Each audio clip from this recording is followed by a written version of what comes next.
democracy itself is on the ballot. The stakes are high.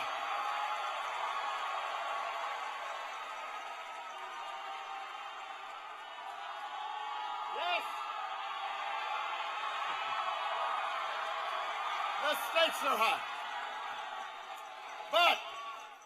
But look, I want to be honest, because sometimes, political rallies, everybody's feeling optimistic, everybody's getting fired up. But I want folks to listen to this. I want people to be clear. Midterms are always hard for whichever party is in the White House. And typically midterms are tougher on Democrats. A lot of folks don't pay attention to politics the way they do in a presidential year. Maybe they don't think that Congress matters as much. Maybe they don't think their vote will matter as much. Younger people especially are less likely to vote in midterms, and that hurts Democrats because younger people trend in a more progressive direction. And I can tell you, I can tell you from experience that midterms matter a lot.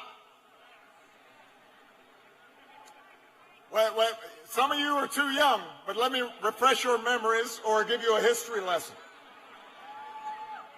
When I was president, I got my butt whooped in midterm elections. I was elected in the midst of a financial crisis, and we did the right things to get the economy back on track, but it was slow, and people were frustrated. And just like they are right now, after we're coming out of a crisis. Sometimes it takes a while for things to settle down, but people are experiencing things right now, immediately, right? And so we lost in 2010, we lost the House. And then in 2014, even though now the economy was improving, we saw the lowest voting rate recorded in modern history, maybe, in recent memory, and we lost the Senate. And because we did, progress on big, important issues, from immigration to gun safety to climate change, either got a lot harder or in some cases just ground to a halt. There you go. Now, I'm not big on looking backwards, but sometimes I can't help imagine what it would have been like if enough people had turned out to vote in those elections. And imagine if we had maintained control of the House and we had maintained control of the Senate. Imagine if we had been able to fix our broken immigration system back in 2011.